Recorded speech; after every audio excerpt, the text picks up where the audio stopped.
Bonjour à tout le monde, on est content d'être de nouveau parmi vous. Je crois que j'ai pris à peu près un abonnement annuel pour l'église de Perpignan. Et bien sûr, nos liens vont très très loin en arrière. Ma première rencontre avec la toute petite église de Perpignan, c'était en 71. Donc ça fait 53 ans plus. Et donc, toujours heureux de voir cette communauté ici et heureux de venir passer un week-end avec vous.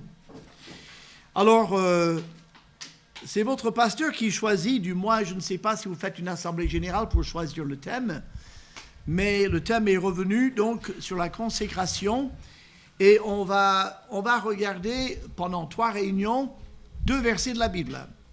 Donc, comme il n'y a que 2 versets, on va les prendre et puis on va les essorer et tirer tout ce qu'on peut sortir de ces versets qui sont pour sujet la consécration.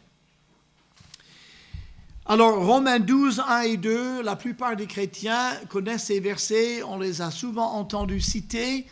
Ce sont des versets presque aussi connus que Jean 3, 16, que pratiquement tous les chrétiens évangéliques connaissent par cœur. Romains 12, 1 et 2 font partie des top 10, je pense, des textes que les chrétiens connaissent. Et ce Romains 12, 1 et 2 accompagne ce grand texte en 2 Corinthiens 5, 17, que vous connaissez aussi. Et vous pouvez citer avec moi, si quelqu'un est en Christ, il est une nouvelle créature, les choses anciennes sont passées, voici, toutes choses sont devenues nouvelles.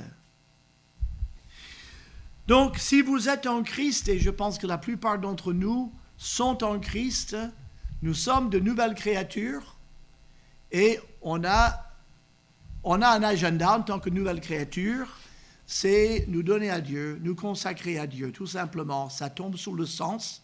Si on est en Christ, on appartient à Dieu, donc le mieux que nous avons à faire, la démarche la plus logique, c'est de nous donner à lui entièrement, sans rien retenir.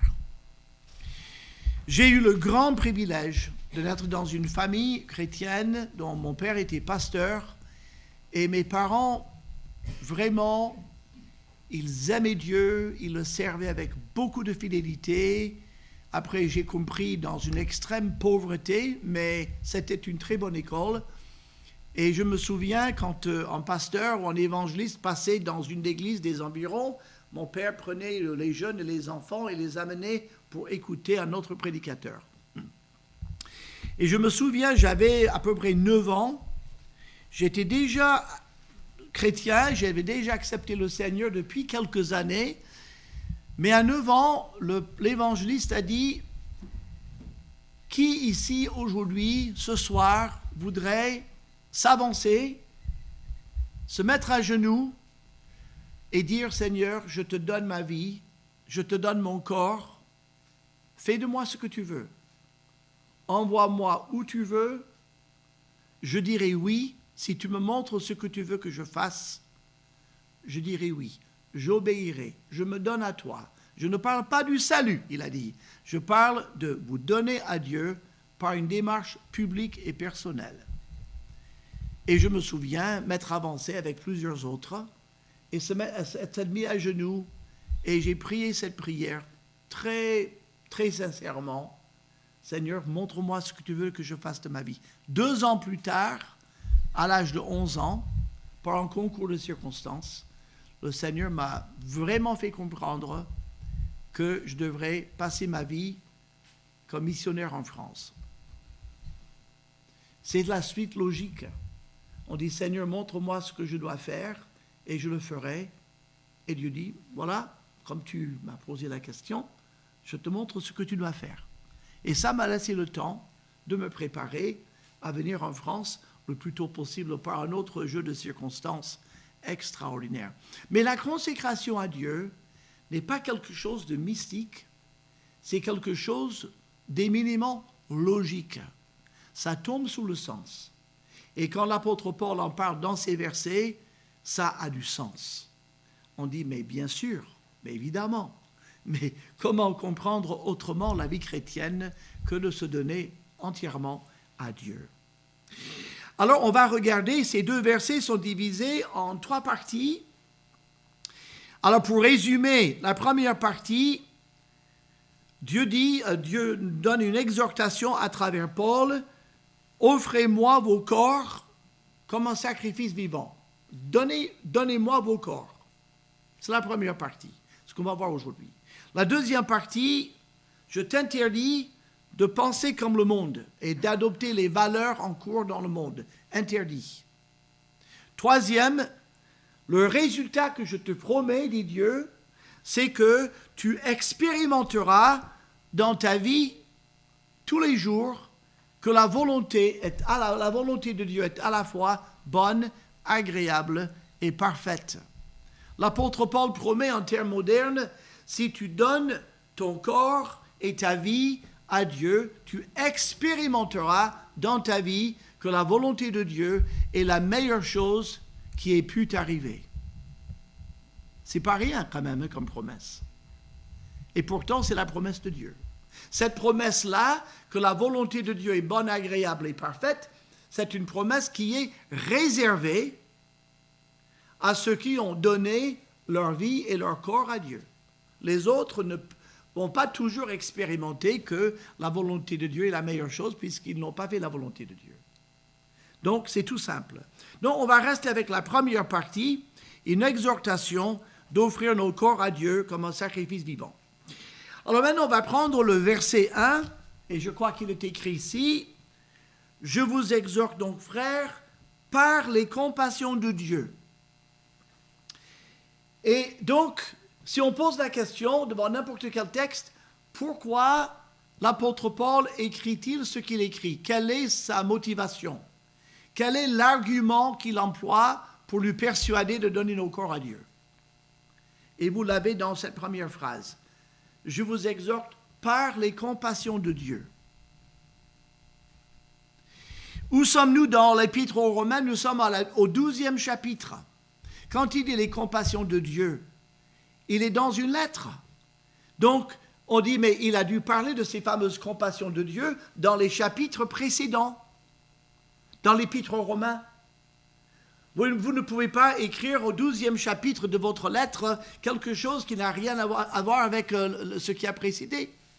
Et donc, si on veut savoir ce que Paul entend par les compassions de Dieu, il n'y a qu'à relire les 11 premiers chapitres, ce qu'on ne fera pas aujourd'hui. Mais résumons-les. La première compassion de Dieu, c'est que Dieu existe, il a un message pour nous, il est une vraie personne, et en Romains 1,18, il est indigné, il est en colère, parce que les hommes cherchent à masquer, à ne pas faire connaître sa personne, son message et ses projets. Des gens qui savent qui est Dieu et savent quel est son programme, mais ne veulent pas que les autres le sachent. Donc, Dieu est en colère quand on essaie de ne pas le faire connaître, quand on le connaît. La compassion de Dieu, donc, la compassion de Dieu s'exerce envers les gens qui ne veulent pas connaître Dieu et ne veulent pas que les gens le connaissent. Dans le chapitre 3, il dit « Aucun homme ne cherche Dieu, tous sont pervertis, tous sont mauvais, il n'y a aucun qui fasse le bien, pas même un seul. Nous avons tous péché, nous sommes privés de la gloire de Dieu. » Donc les compassions de Dieu, il a compassion des gens qui ne le connaissent pas, qui ne veulent pas de lui et qui ne veulent pas faire le bien. Il a compassion de ces gens-là. Alors il a toutes les raisons de les mépriser, de les haïr. Il a compassion de ces gens-là. Et donc, nous, on est privés de la gloire de Dieu parce qu'on ne veut rien savoir de Dieu, on vit comme si Dieu n'existait pas, et Dieu, donc, trouve le moyen de nous déclarer justes. Il trouve le moyen de nous accorder son pardon tout en restant parfait et juste en Jésus-Christ. Nous sommes des coupables. Dieu dit, je veux vous réconcilier avec moi-même, mais je ne peux pas le faire et rester saint. Donc, on va prendre un substitut innocent et je vais charger vos péchés sur lui et je vais le juger à votre place, et lui, il paiera pour vos péchés. Ainsi, ma justice sera satisfaite, et je pourrai vous accueillir dans ma présence. Je pourrai même vous déclarer juste, comme si vous n'aviez jamais péché, parce que quelqu'un a payé pour vos péchés. Je reste saint et juste, et en même temps, je vous montre ma compassion et ma miséricorde. Et pour vous, c'est entièrement gratuit. Paul dit, je vous exhorte par les compassions de Dieu. Notre salut est un résultat de la compassion de Dieu. Dieu s'est mis à notre place et a dit, qu'est-ce que ça serait d'être un pécheur devant Dieu saint? Qu'est-ce que je peux faire pour ces gens-là? Eux ne peuvent rien faire pour eux-mêmes. Je peux le faire et je vais le faire par amour et par compassion pour eux. Et c'est par la compassion de Dieu qu'aujourd'hui on est sauvés. Mais ce n'est pas fini. Dans le chapitre 4, il dit, le pardon de vos péchés, vous avez un héritage dans le ciel pour l'éternité. Il dit, la bénédiction de Dieu, ça se reçoit comment? Par les œuvres? Ah non, par la foi seule. Si vous croyez, je vous donne. Vous ne pouvez pas l'acheter, vous ne pourrez pas le mériter. Si vous le voulez, je vous le donne gratuitement. C'est par la foi. Croyez que je veux vous le donner, croyez que je vous aime, faites-moi confiance, et toutes les bénédictions que j'ai en réserve, je vous les donnerai. Par la foi seule, sans les œuvres. Chapitre 5. L'apôtre Paul parle d'Adam et tout ce qui a été démoli par Adam. Adam était innocent comme Ève dans le jardin d'Éden. Adam et Ève ont décidé de s'éloigner de Dieu, de désobéir à Dieu. Et ça a engendré la mort, la maladie, la vieillesse, les souffrances innombrables sur la terre. Et les hommes ont ajouté par leur méchanceté, par les guerres, par tous les malheurs qui sont dus aux hommes. Et toute cette nature pécheresse est venue de notre Père à tous, Adam. Mais Christ est venu et il a défait ce qu'a fait Adam. Adam nous a donné une nature mauvaise, une nature pécheresse. Christ est venu par son esprit nous donner la nature de Dieu qui habite en nous et qui nous permet de dire non au péché. Adam nous a amenés à la condamnation. Jésus, par un seul acte de justice, nous a amenés à la justification. Adam, par son péché et par l'hérédité et par nos propres péchés, nous amène vers l'enfer. Jésus est venu, il a défait cela, il nous amène au ciel. Adam nous a amenés vers la mort physique. Jésus, par sa compassion, nous amène à la résurrection et à la vie éternelle. Donc tout ce que Adam a détruit, Christ a restauré. Et la seule condition, c'est de croire en lui. Ça, c'est Romains chapitre 5. Romains chapitre 8. Nous vivons dans un monde imparfait. Nous vivons avec des natures qui sont mauvaises, qui sont tout à fait tentées par le péché et toutes sortes de choses. Mais par le Saint-Esprit, dit l'apôtre Paul, Dieu a eu compassion de nous, il nous a donné son Esprit Saint, et maintenant on peut vivre au-dessus du péché. On peut dire non au péché. On peut échapper à la puissance qui nous amène vers le bas. On peut dire non, je veux vivre pour Dieu, et on peut dire non à la tentation, chaque fois qu'on veut. Ce même Saint-Esprit est venu en nous pour qu'on puisse appeler Dieu notre Père. Abba Père, on est adopté dans la famille de Dieu. On est fils et filles majeurs de Dieu. Dieu travaille avec nous et nous travaillons avec lui. On est partenaires avec lui. Par ce même esprit, même quand on prie et on ne sait même pas comment il faut prier, on peut prier du mieux qu'on peut et le Saint-Esprit prend notre prière et la dirige selon la volonté de Dieu.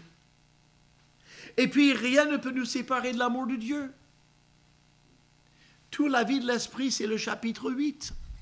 Et puis arrivé au chapitre 9 à 11, des gens posaient la question à Paul et Israël, est-ce que Dieu a réservé quelque chose pour son peuple élu? Et il dit oui. Il a élu ce peuple d'Israël est comme vous et moi, pas méritant du tout, ayant beaucoup péché. Dieu a dû beaucoup juger, il a dû beaucoup appeler, il a appelé à la repentance rien à faire, il a dû juger, mais il le restaurera. Et Paul explique, par les compassions de Dieu, il a temporairement mis ce peuple de côté, Israël, et il a établi un nouveau peuple témoin, c'est l'Église. Mais un jour, quand le temps de l'Église sera terminé, et d'ailleurs les Juifs et les païens, ils sont bienvenus dans cette Église, il a détruit le racisme qui existait entre le Juif et le non-Juif en Jésus-Christ. Il a fait un seul être, ça c'est une compassion de Dieu. Et un jour, il va enlever l'Église à la rencontre de son époux et après, il va se tourner vers Israël et lui donner la repentance et la restauration par compassion. Et à la fin, Paul n'en peut plus tellement c'est merveilleux, tout ce qu'il a pu décrire. Et lisons quelques versets de la fin du chapitre 11. Verset 33, même verset 32. Car Dieu a renfermé tous les hommes dans la désobéissance pour faire miséricorde à tous, ô profondeur de la richesse, de la sagesse et de la science de Dieu, que ses jugements sont insondables et ses voies incompréhensibles. Car qui a connu la pensée du Seigneur, ou qui a été son conseiller? Qui lui a donné le premier pour qu'il ait à recevoir en retour? C'est de lui, par lui et pour lui que sont toutes choses. À lui la gloire dans tous les siècles. Amen. Et c'est comme ça qu'on arrive au chapitre 12. Je vous exhorte, par les compassions de Dieu, à offrir vos corps. Donc, quel est l'argument que Paul nous donne selon quoi on devrait donner notre corps à Dieu? Il dit, si vous avez eu les compassions de Dieu, si vous pouvez témoigner, Dieu a eu compassion de moi. Dieu m'a fait grâce. Dieu a changé ma vie. Dieu m'a pardonné. Je reconnais que Dieu m'a donné une nature nouvelle. Dieu m'a accordé la victoire sur les péchés qui m'obsédaient. Je vis dans la victoire. Je ressens la consolation de l'Esprit de Dieu. Quand je prie, je sais que Dieu m'écoute et que Dieu me répond, que Dieu m'exauce. Il dit, si vous avez goûté aux compassions de Dieu, donc vous comprenez donc ce que je vous écris. Je vous exhorte par les compassions de Dieu. Cet appel s'adresse à nous. Quelqu'un qui ne connaît pas le Seigneur, il n'a aucune raison de donner son corps à Dieu. Aucune. Il n'a jamais connu la compassion de Dieu. Mais celui qui l'a connu, c'est normal qu'il donne son corps et sa vie à Dieu. Alors, nous revenons aux 3 premiers mots, je vous exhorte. J'ai écouté l'autre jour une petite vidéo, c'était un jeune homme français qui enseignait le français aux étrangers. Il a dit, alors il y a une chose, les Français moyens, parce que les étrangers, ils emploient le « nous », faisons ceci, nous sommes allés là, nous sommes et vous, et nous, et nous. En France, les Français disent « on ». Ils disent « on », généralement. C'est indéfini, « on ». Mais c'est facile, hein? On est tous d'accord avec moi. Ah, on était là-bas, on était ici, on a fait ceci, on a fait cela. Quand on parle de « je » ou « nous », « on ».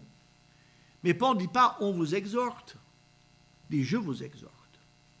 Et pourquoi lui nous exhorte-t-il? Mais il y a tout un témoignage derrière ce « je ».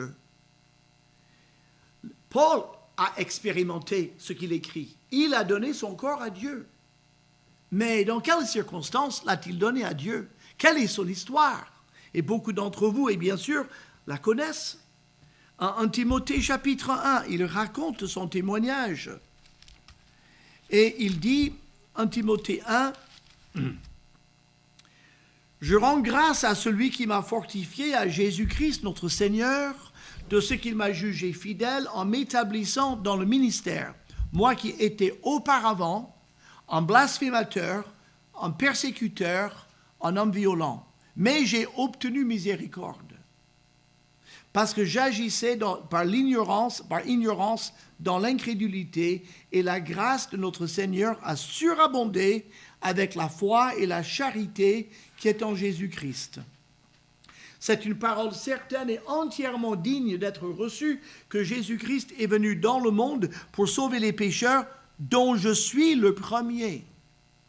Mais j'ai obtenu miséricorde afin que Jésus-Christ fît voir en moi le premier toute sa longanimité pour que je servisse d'exemple à ceux qui croiraient en lui pour la vie éternelle. Alors, quand il dit « Je vous exhorte à donner vos corps à Dieu », par les compassions de Dieu, il raconte la compassion que Dieu a eu de lui. Il allait tuer les chrétiens parce qu'ils étaient chrétiens. Les tuer ou les jeter en prison, les malmener, il était en rage contre ce charlatan de Jésus. Et le Seigneur, au lieu de haïr Saul de Tarse, l'a tellement aimé, il s'est révélé à lui. Saul de Tarse ne savait pas que Jésus était le Messie. Il était dans l'ignorance. Enfin, si on est ignorant, ce n'est pas la peine de tuer du monde. Oui, mais son ignorance l'a mené à cette incrédulité et à cette colère et à cette loyauté un peu détournée pour tuer des gens parce qu'ils étaient chrétiens. Jésus révèle qui il est et change Saul de Tarse dans l'apôtre Paul. Il lui a donné un merveilleux ministère. Il dit, je sais de quoi je parle quand je parle des compassions de Dieu. C'est pour ça que moi je vous dis, par les compassions de Dieu, de donner votre corps à Dieu. En Actes chapitre 9, dès qu'il est converti, Actes chapitre 9, verset 15, c'est Jésus parle à Ananias, un chrétien de Damas, qui va aller imposer les mains sur Saul de Tarse et il va le faire baptiser et va être un peu son mentor pendant ses premiers jours. Mais dans le verset 15, le Seigneur dit à Ananias, « Va, car cet homme, ce Paul, Saul de Tarse, est un instrument que j'ai choisi pour porter mon nom devant les nations, devant les rois et devant les fils d'Israël, et je lui montrerai tout ce qu'il doit souffrir pour mon nom. » C'est intéressant. Dès qu'il est converti, Dieu dit, j'ai un plan pour sa vie. Il n'est pas converti par hasard. Il n'est pas converti pour juste vivre. J'ai un plan pour sa vie. Et donc, il va porter mon nom et il va souffrir pour moi. Voilà ce que j'ai préparé. Il va me glorifier par sa vie. Dieu l'a sauvé en vue de ce service, comme Dieu vous a sauvé en vue du service. Dieu ne nous sauve pas à cause du service qu'on ferait pour lui une fois qu'on est sauvé, mais il nous sauve en vue de servir. Dieu n'a jamais sauvé quelqu'un sans l'appeler à un service. Les dons du Saint-Esprit, c'est pour le service. On le reçoit à la nouvelle naissance. Donc, sauvé pour servir. Son destin, en Actes chapitre 26, il dit, et on peut lire un peu cela, Acte 26, il dit, il sera donc un témoin. Dans 26, à partir du verset 16. Maintenant, le Seigneur dit à Paul, mais il donne son témoignage quelques années plus tard, il raconte ce que le Seigneur lui dit.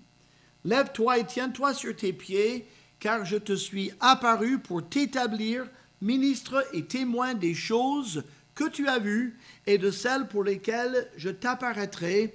Je t'ai choisi du milieu de ce peuple et du milieu des païens, vers qui je t'envoie, afin que tu leur ouvres les yeux, pour qu'ils passent des ténèbres à la lumière et de la puissance de Satan à Dieu, pour qu'ils reçoivent par la foi en moi le pardon des péchés et l'héritage avec les sanctifiés. C'est pas rien. Imaginez que Dieu vous dise, il ne va pas le faire, mais imaginez, Dieu vous dise, je vous appelle maintenant, je donne le remède contre tous les cancers. Je vous appelle à aller démarcher tous les hôpitaux parce que je vous avais le remède contre le cancer. On dirait que c'est le plus grand héros du monde moderne. Effacer le cancer par son service, c'est merveilleux. Mais le péché, c'est comme le cancer, c'est comme la lèpre, c'est quelque chose qui nous ronge, qui est invisible, mais qui est mortel. Et quand Dieu dit, je te choisis pour permettre à des gens de quitter les ténèbres et d'entrer dans la lumière. Je te choisis pour permettre aux gens de quitter l'erreur dans laquelle ils sont et d'entrer dans la vérité. Quelle plus glorieuse vocation peut-on avoir que cela? Paul dit, je vous exhorte. Regardez ce que Dieu a fait pour moi.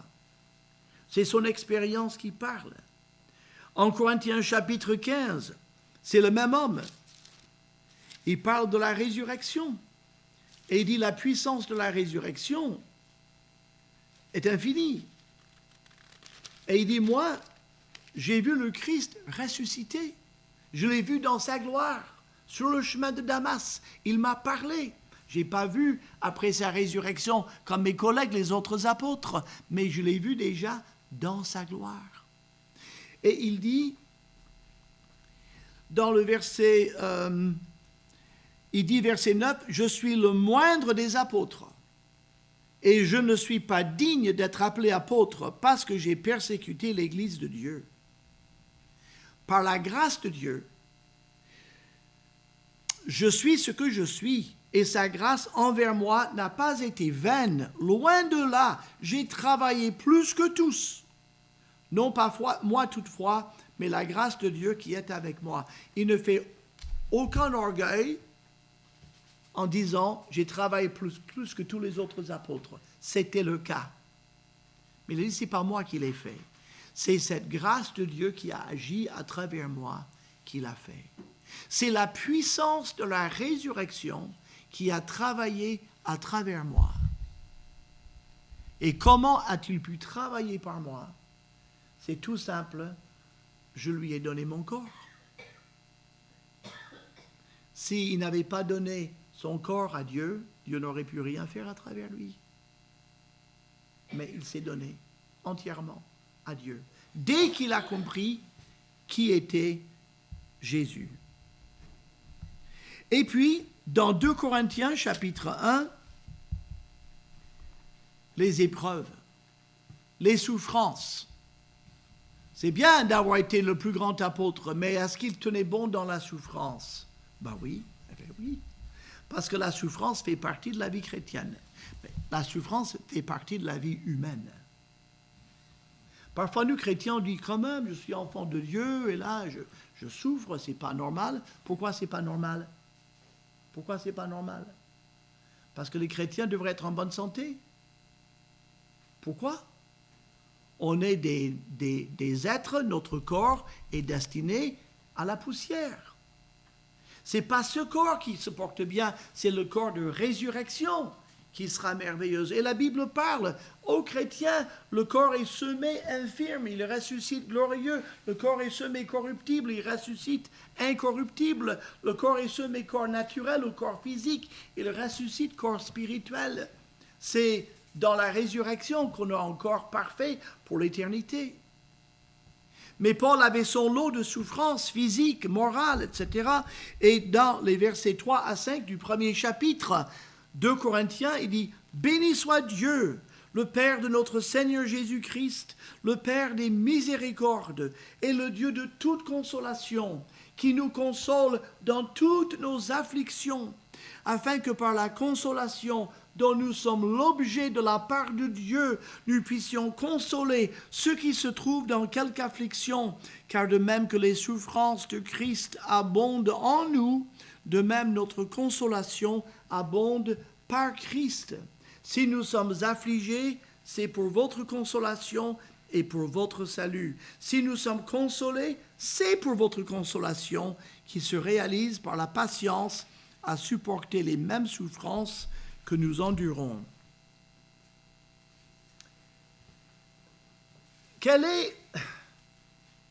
Pourquoi je donnerai mon corps à Dieu? Pourquoi je lui donnerai mon corps comme un sacrifice vivant? Bien, une des raisons, il dit ici, parce que tôt ou tard, tu vas souffrir. Tu vas souffrir moralement, tu vas souffrir physiquement. La souffrance fait partie de la vie humaine. Tout le monde en a. à différents moments, de différentes intensités, dans différentes circonstances. Ça peut être souffrance psychique, physique, morale, psychologique. Il y a toutes sortes de souffrances. Il y a une gamme de souffrances quand même qui est très large, vous ne trouvez pas? On peut souffrir de beaucoup de choses différentes en être humain. Mais il dit, dans les souffrances, il y a une consolation que Dieu me donne. Je suis consolé dans mes souffrances. Et cette consolation, j'en fais part à d'autres qui souffrent. Je n'aurai pas la consolation sans la souffrance. Mais grâce à cette souffrance, j'ai de la consolation que je peux donner à d'autres qui souffrent, qui vont, eux, passer cette consolation plus loin à d'autres encore. Et donc, en offrant son corps à Dieu, si les souffrances viennent de quelque nature que ce soit, Dieu promet une consolation que nous pouvons partager avec les autres, même ceux qui ne souffrent pas, pour qu'ils sachent, si tu es en Christ, si tu veux marcher avec Dieu, même si tu passes par des souffrances, tu as une consolation extraordinaire que Dieu te donne, que tu peux partager avec d'autres. Tout le monde connaît l'histoire de Johnny Erickson et quelques autres chrétiens qui sont paralytiques, ils ne peuvent presque pas bouger, et beaucoup de gens diraient, mais il faudrait qu'ils mettent fin à leur vie parce que c'est plus une vie. Ils ont influencé des centaines de milliers de personnes par leur témoignage. Leur témoignage de joie et de paix. Ils parlent de cette consolation. Et quand vous êtes incapable de bouger à part la tête, et que vous pouvez parler de consolation infinie de la part de Dieu au sein de vos douleurs extrêmes, les gens disent alors, son Dieu doit être réel. Et des tas de gens voient la réalité de Dieu à travers le témoignage triomphant de quelqu'un qui est dans la souffrance. La consolation est réelle et le témoignage est puissant. Donc, même quand Dieu choisit de nous faire passer par un chemin de souffrance, si nous avons donné notre corps à Dieu, notre témoignage continu est souvent plus éloquent que lorsque nous étions en bonne santé. Alors, ce n'est pas une raison de souhaiter la maladie, mais si elle tombait, Dieu s'en sert aussi pour sa gloire. Donc, il dit, je vous exhorte. Voilà mon témoignage de vie.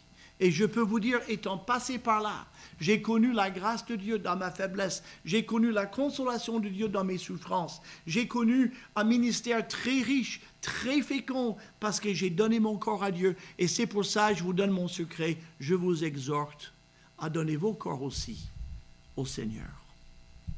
Le sacrifice du corps. Alors, nous revenons à Romains chapitre 12. Et il parle d'un sacrifice. Attendez, je suis en Corinthiens 12, ça n'ira pas, c'est Romains 12. Il parle d'un sacrifice vivant, saint et agréable à Dieu. Un sacrifice agréable à Dieu. Et vous dites, mais qu'est-ce que c'est un sacrifice agréable à Dieu? Mais il faut revenir dans le Lévitique pour savoir ce que c'est un sacrifice agréable à Dieu. Dans Lévitique, il parle de sacrifices qui sont d'une odeur agréable. Vous direz, bon, tous les sacrifices se ressemblent. Vous tuez un agneau, vous mettez le corps de l'agneau sur l'autel, vous le faites brûler avec du bois, vous mettez aussi un peu de vin parfois sur le sacrifice, ils mettaient du sel parfois sur le sacrifice, ils mettaient de l'hysope, ça brûlait aussi sur le sacrifice, et on brûlait ça en honneur de l'Éternel. Et c'était des agneaux, enfin des animaux comme ça. Donc, tous les sacrifices avaient la même odeur, on va dire. Mais Dieu fait une distinction. Il y avait 5 sacrifices que Dieu a donnés au peuple d'Israël. Et ces 5 sacrifices représentent 5 étapes de notre relation avec Dieu. Le premier sacrifice n'était pas d'une odeur agréable à Dieu parce que c'était à cause du péché. Mais il fallait le faire. C'est le sacrifice d'expiation. Donc quelqu'un qui avait par exemple volé quelque chose chez son voisin. Quand il venait, il confessait son péché. Le sacrificateur disait, mon ami, en péchant contre ton voisin, tu as avant tout péché contre Dieu. Donc tu offriras un sacrifice d'expiation. Et ce sacrifice reconnaît que tu as fait du tort à Dieu, tu as péché contre Dieu et tu demandes pardon pour ton péché contre Dieu. Ok. Il a fini ça. Il revient et le sacrificateur dit, maintenant, tu as péché contre ton voisin. Donc tu fais un deuxième sacrifice de culpabilité parce que tu as fait du tort à ton prochain et tu fais un sacrifice de culpabilité et ensuite tu lui rends un animal. Si tu as volé un agneau, tu lui rends un agneau et un peu d'argent, un quart d'agneau de plus, tu dois lui payer un peu plus et tu lui rends, mais tu fais aussi un sacrifice de culpabilité. Le sacrifice d'expiation et de culpabilité n'était pas appelé d'une odeur agréable à l'Éternel parce que c'était pour le péché. Une fois que ces deux sacrifices étaient faits, on pouvait passer au premier sacrifice d'une agréable odeur, c'était l'Holocauste. Et l'Holocauste, c'était l'animal tout entier sur l'autel, on le faisait brûler, et ça c'était, le sacrificateur pouvait dire à l'adorateur, cet Holocauste représente que tu veux renouer ta relation avec Dieu. Parce qu'en fait, avant même de pécher contre ton voisin, tu avais déjà coupé ta relation d'obéissance à Dieu. Et c'est pour ça que tu as péché. Donc tu dois renouer ta relation avec Dieu. Et l'Holocauste, on offre l'animal entièrement sur l'autel. C'est le don de tout l'animal. Et l'Holocauste, c'est l'idée, je me redonne à Dieu. Je redonne mon être entier à Dieu dans la communion. Et Dieu disait, c'est une agréable odeur. Mon enfant revient vers moi et renoue sa relation de communion avec moi. Alors l'adorateur disait, je suis maintenant en communion avec Dieu, j'ai retrouvé ma communion avec lui. Et puis le sacrificateur disait, tu peux aussi, si tu veux, faire une offrande à l'Éternel. Une offrande simplement par reconnaissance. Ah oui, on avait plusieurs offrandes. C'était des gâteaux de fleurs de farine pétrie à l'huile. C'était un peu comme des galettes qu'on pouvait fabriquer, qu'on pouvait cuire, qu'on pouvait offrir comme ça, juste la farine et l'huile sur l'autel. Et on faisait un sacrifice d'offrande. Et ensuite, le sacrificateur disait, maintenant si tu veux, tu peux faire un sacrifice d'action de grâce. Tu amènes ton animal, tu en brûles une partie sur l'autel, c'est la reconnaissance, c'est la fête. Invite ta famille, vous gardez des bons morceaux de viande, vous faites, comme on dirait, un méchoui, hein? Vous grillez ça, vous faites une grande fête, vous rigolez, vous êtes dans la joie parce que vous êtes reconnaissant envers le Seigneur qui t'a pardonné ton péché, tu es de nouveau en communion avec lui, tu lui as fait une offrande, c'est maintenant le temps de reconnaissance et de réjouissance. Et c'est comme ça que le peuple de Dieu pouvait venir, accablé par un péché, et à travers ces 5 sacrifices, arriver à la fête de la joie, de la réconciliation, de la paix entre moi et Dieu, tout va bien. Et donc, quand Paul dit, votre corps est un sacrifice agréable à Dieu, il ne dit pas, je vous demande de me donner votre corps pour payer pour votre péché. Christ a payé pour notre péché. La culpabilité envers mon voisin, je ne te demande pas de venir offrir ton corps parce que tu es coupable envers ton voisin. Non, Christ a payé pour notre péché envers notre voisin. Il dit, viens, amène ton corps. On ne parle pas de péché. Amène ton corps simplement pour me le donner en holocauste, entièrement. Amène ton corps donc comme une offrande que tu me fais de bon cœur. Amène ton corps dans un sacrifice d'action de grâce. Amène ton corps avec reconnaissance et donne-le-moi. C'est 3 choses. Mon corps est en une reconnaissance. Je te donne mon corps parce que je suis reconnaissant de tout ce que tu fais pour moi, action de grâce. Je te donne mon corps comme une offrande pure et volontaire. Je te donne mon corps parce que j'ai renoué ma relation avec toi après mon péché. Christ a payé pour le péché. notre don de nous-mêmes, c'est d'agréable odeur. Ça n'a rien à voir avec notre péché. Mais pensons à notre corps, et avec ceci je termine. Offrez vos corps. Pourquoi il dit corps? Pourquoi il ne dit pas ta pensée, ton être intérieur? Si vous êtes marié et si vous êtes le mari et si votre travail c'est de sortir la poubelle le soir, parce que vous avez fait un contrat avec votre femme et elle fait la cuisine, mais elle a dit, bon, mais c'est pas question pour moi, c'est toi qui es sur la poubelle, ok, c'est bon. Et elle dit, tu sais, mon chéri, il faut sortir la poubelle, ça déborde. Et vous dites, mais oui, mais je suis avec toi en pensée. Et je fais un transfert mental de la poubelle qui se met dans le bac là devant. Je crois que c'est fait par télépathie, etc. Vous verrez, la poubelle est toujours débordante. Il faut à un moment donné faire usage de son corps. Il faut aller saisir et puis le sortir. Et rien ne remplacera cet acte du corps. Donc, Dieu dit, vous ne pouvez pas vous donner à moi sans me donner votre corps. J'ai besoin de votre corps. Quelqu'un a bien dit, le Seigneur est au ciel, mais sur la terre, il n'a que nos pieds comme pieds, il n'a que nos mains comme mains. Rien ne se fait sans nous. Et c'est Dieu qui a voulu faire de nous ses partenaires. Qu'est-ce que votre corps? Peut-être vous dites, c'est pas la peine trop de parler de mon corps, parce que franchement, je suis vieux, ou je suis malade, ou je ne sais pas, je ne me plais pas comme je suis. Bon. Mais écoutez ce que Dieu dit. C'est le Créateur. David dit, c'est toi qui as formé mes reins, qui m'as tissé dans le sein de ma mère. Je te loue de ce que je suis une créature si merveilleuse. Tes œuvres sont admirables, mon âme le reconnaît bien. Mon corps n'était point caché devant toi lorsque j'étais fait dans un lieu secret, tissé dans les profondeurs de la terre, quand je n'étais qu'une masse informe.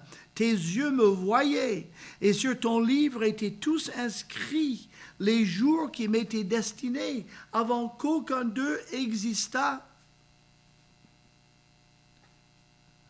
Ça, c'est incroyable. Une masse informe. Ceux qui connaissent un petit peu l'embryon et le fœtus et toutes ces choses-là, qui ont regardé les images qu'ont fait les ultrasons, non les échographies, voilà. Mais c'est très tôt qu'on voit une forme qui se dessine. Mais avant qu'il y ait une forme, il dit, il n'y a pas de forme. Et là, c'est 1000 ans avant Jésus-Christ. Comment est-ce qu'il savait ça? Donc, l'enfant est là. Si on le laisse tranquille, il va naître dans 8 ou 9 mois. Et pourtant, Dieu a déjà sorti son agenda. Il a mis le nom de cette personne sur un agenda. Et puis, il a numéroté tous les jours qu'il lui donne. Et puis, il a écrit des choses qu'il a prévues pour cet enfant, alors qu'il est au début, et juste après la conception et au début de son développement intra-utérin. Quand j'étais une petite masse, tes yeux me voyaient et tu avais déjà prévu mon avenir. Je suis un être tissé. Comment est-ce qu'à 1000 ans avant Jésus-Christ, on savait qu'on parlerait de tissu quand on parle d'êtres et d'animaux?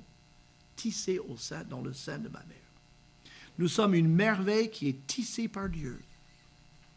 Colossiens 2,9 nous dit que Dieu a voulu faire habiter toute la plénitude de la divinité corporellement en Christ.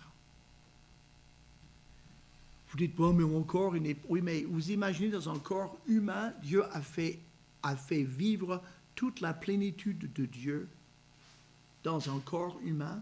Comment est-ce possible? Ça, c'est la gloire du Créateur. La gloire du corps humain. Il est vrai que les gens l'idolâtrent, le corps humain. Le corps humain est affiché de partout.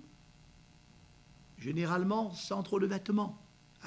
Parce qu'on veut mettre en évidence ce magnifique corps humain. Mais ce n'est pas comme ça que Dieu le voit. Le corps humain n'est pas à afficher de manière impudique. Le corps est une merveille absolue. Et alors, si on voulait aller un peu dans les profondeurs de la génétique, de l'ADN, et puis des hormones et toutes ces choses-là, mais le corps est d'une complexité sans nom. Si on pouvait prendre le temps d'étudier scientifiquement le corps humain et surtout le cerveau humain, les gens qui se sont penchés le plus sur le cerveau humain, ils ont dit que c'est l'objet le plus complexe de tout l'univers, le cerveau humain. C'est d'une complexité, on parle de miniaturisation, on est encore extrêmement grossier par rapport à la miniaturisation que Dieu a fait depuis que l'homme est sur la terre dans le cerveau humain.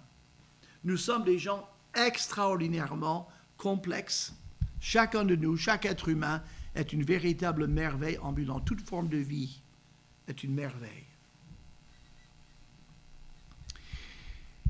Jésus-Christ nous a montré l'exemple par rapport au corps. Il a offert son corps pour nos péchés. Et puis, il a offert son corps pour que nous soyons sanctifiés et nous devenons sanctifiés par l'offrande de notre corps. C'est Christ qui a offert son corps pour payer pour nos péchés. Mais nous approchons de Dieu, nous personnellement, chaque jour que nous offrons à Dieu notre corps pour son service. Fais de moi ce que tu veux aujourd'hui. C'est une démarche personnelle. C'est une démarche volontaire. Je te donne mon corps, je te donne ma vie, je te donne ma pensée, tout ce que je suis, je te le donne aujourd'hui. Sers-toi de moi. Fais-moi vivre le programme que tu as préparé pour aujourd'hui. Je suis à ta disposition. Notre corps a été purifié à notre conversion. Ça, c'est très important. Regardez 1 Corinthiens chapitre 6. 1 Corinthiens 6. C'est assez terrible. Versets 9 à 13. Paul écrit à une église qui a un passé un peu lourd et qui n'était pas tout à fait au point encore. Mais il dit, ne savez-vous pas que les injustes n'hériteront point le royaume de Dieu? Ne vous y trompez pas, ni les impudiques, ni les idolâtres, ni les adultères, ni les efféminés, ni les infâmes, ni les voleurs, ni les cupides, ni les ivrognes, ni les outrageux, ni les ravisseurs n'hériteront le royaume de Dieu. Tout un catalogue de criminels, moral et pénal. C'était des gens, il y a pas mal de ces choses-là, on met des gens en prison pour ça aujourd'hui. Et il dit à ces chrétiens, et c'est là ce que vous étiez quelques-uns d'entre vous.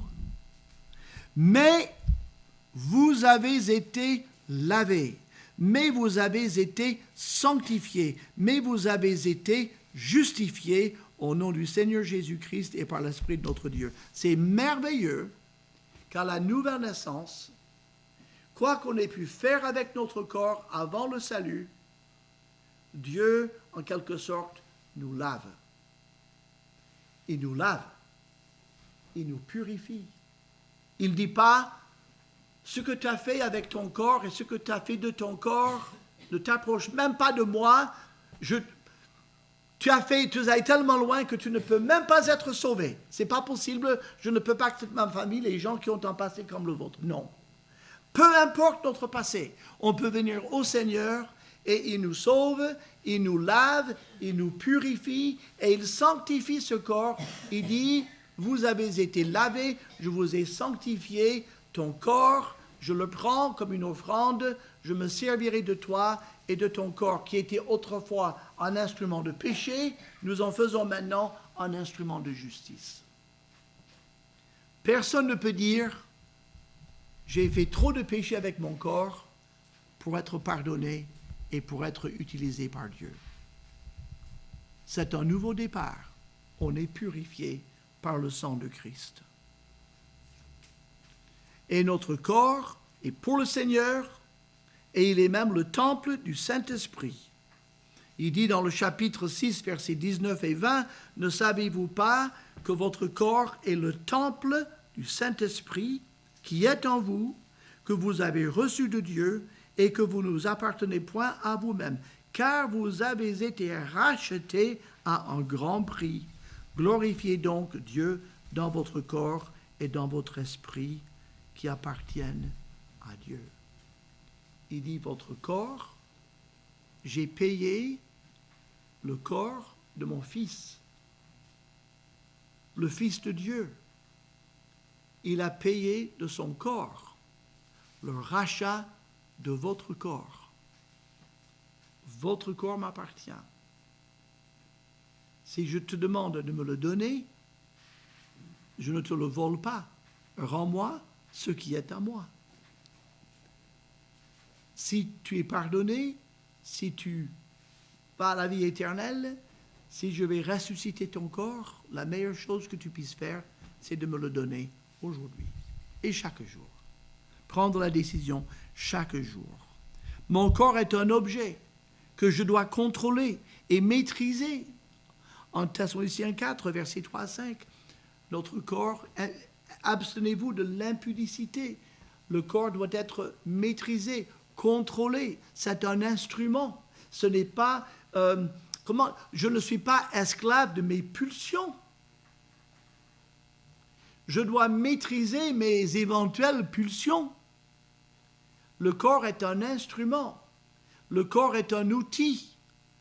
Il ne doit pas me dominer. Il a des appétits, tout à fait, mais ces appétits ne doivent pas me dominer. Alors on vit dans un monde où l'on dit, mais si vous avez des pulsions, mais misère, mais assouvis-les, sinon vous serez névrosé ou psychotique. Et c'est exactement le contraire. La maîtrise de soi est un signe de bien-être psychologique et de santé mentale. La maîtrise du corps, la maîtrise de la pensée. Et Dieu, il a le droit de détruire notre corps aussi, si nous nous livrons au péché. C'est possible que Dieu écourte la vie de quelqu'un parce que sa vie est un contre-témoignage dans l'Église et pour le monde. C'est possible de le faire. Mais alors la question se pose à nous donc. Est-ce que notre corps a été créé par Dieu? Oui ou non? Est-ce que notre ADN est venu par pur hasard? Ou est-ce qu'il y a un architecte derrière tout ça? La question ne se pose même pas. Notre corps a été conçu par Dieu, créé par Dieu. Est-ce que notre corps a été racheté par Jésus-Christ? Est-ce qu'il a racheté notre corps ou uniquement notre âme? Il a tout racheté, à esprit, âme et corps. Donc, cet appel s'adresse à nous. Et encore une fois, je vous exhorte, frères, par les compassions de Dieu, souvenez-vous les compassions de Dieu, à présenter vos corps comme un sacrifice saint, vivant et agréable. À Dieu, ce qui sera de votre part un culte raisonnable. On fera la dernière partie de ce verset demain, mais voilà, le cadre est posé. Et gloire à Dieu que d'avoir inspiré l'apôtre Paul à écrire quelque chose de si clair et de si nécessaire pour nous à comprendre. Nous appartenons à Dieu. Notre Dieu et Père, merci pour ces instants. Merci parce qu'on t'appartient. À qui appartiendrions-nous, sinon à nous-mêmes, avec notre confusion, avec nos défauts ou au diable? Nous sommes des rachetés. Et merci parce que ce n'est pas juste pour nous mettre sur une étagère, c'est pour te servir de nous, pour faire de nous des instruments de ta grâce, de ta miséricorde, de ton pardon et de ton réconfort auprès d'autres gens, pour être utiles entre tes mains, pour faire du bien comme toi-même l'as fait. Oui, nous voulons être l'extension de ton corps sur cette terre aujourd'hui. En Jésus-Christ. Amen.